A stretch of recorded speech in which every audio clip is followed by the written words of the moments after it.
Shalom Bapak Ibu Saudara sekalian, salam sejahtera dalam kasih Tuhan kita Yesus Kristus. Senang bisa berjumpa kembali. Kita sampai ke seri yang selanjutnya mengenai iman Bapak Ibu. Saya membacakan lagi ayat pokok kita dalam Ibrani pasal 11 ayat 1. Iman adalah dasar dari segala sesuatu yang kita harapkan dan bukti dari segala sesuatu yang tidak kita lihat.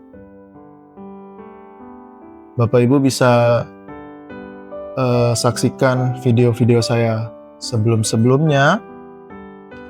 Kita akan merenungkan satu tokoh lagi, tokoh iman, yaitu Ibrani pasal 11 ayatnya yang ke-24. Saya akan bacakan, Bapak Ibu bisa renungkan dalam Alkitab masing-masing, bisa disimak di Alkitab masing-masing.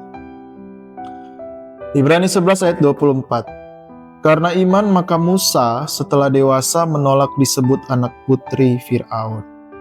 Karena ia lebih suka menderita sengsara dengan umat Allah daripada untuk sementara menikmati kesenangan dari dosa.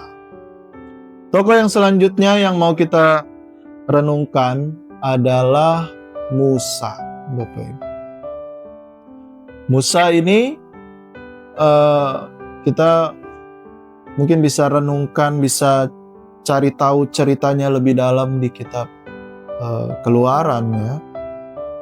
Bagaimana pada intinya dia harusnya mati pada saat itu. Tapi ya bagaimana cerita yang Tuhan tuliskan untuk dia, jalan cerita hidupnya sampai dia ada di rumahnya Firaun. Dia diangkat anak oleh putri Firaun. Firaun itu kita tahu bersama adalah raja. Pada zaman dulu raja untuk bangsa Mesir. Nah, apa yang mau kita renungkan pada saat ini? Di video-video sebelumnya ada Nuh, yang mana untuk sesuatu yang belum kelihatan dia mau taat. Kemudian ada juga Abraham, tempat yang dia nggak tahu, yang dia belum pernah pergi sebelumnya, nggak tahu jalannya dan sebagainya. Tapi Tuhan tolong, Tuhan berkati. Dia sampai ke tempat itu dengan taat, dan juga perenungannya untuk kita, bagaimana tempat-tempat yang Tuhan percayakan untuk kita tinggali, untuk kita singgahi, hendaknya kita menjadi berkat dan kota di mana kita ditempatkan itu bisa diberkati. Saat ini kita mau merenungkan seperti Musa. Saya mau membawa kita merenung untuk satu hal yang mungkin kadang kita terlewat gitu ya, yaitu profesi kita, posisi kita di pekerjaan mungkin, atau di tempat kita mencari nafkah, mata pencarian kita, posisi kita ada di mana. Sama seperti Musa ini, dia sebenarnya punya hak untuk menjadi anak putri Firaun. Tapi ayat ini mengatakan karena iman maka Musa setelah dewasa menolak disebut anak putri Firaun. Ada satu posisi atau profesi yang baik sebenarnya, ada di lingkungan istana Firaun. Tapi dengan iman dia menolak itu semua. Karena apa? Karena ayat yang ke-25, karena ia lebih suka menderita sengsara dengan umat Allah daripada untuk sementara menikmati kesenangan dari dosa. Ternyata ini yang Musa hindari. Dia nggak mau menikmati kesenangan dari dosa. Bapak Ibu, ada dua hal yang mau kita renungkan di sini. Yang pertama, di mana posisi kita Tuhan tempatkan dalam pekerjaan? Apa profesi kita dalam pekerjaan? Entah kita sebagai pengusaha, sebagai pekerja pegawai negeri sipil, atau pekerja swasta, dan lain-lain dan sebagainya, bahkan ibu rumah tangga sekalipun, apa posisi kita, apa profesi kita. Tuhan mau kita punya iman di situ. Artinya apa?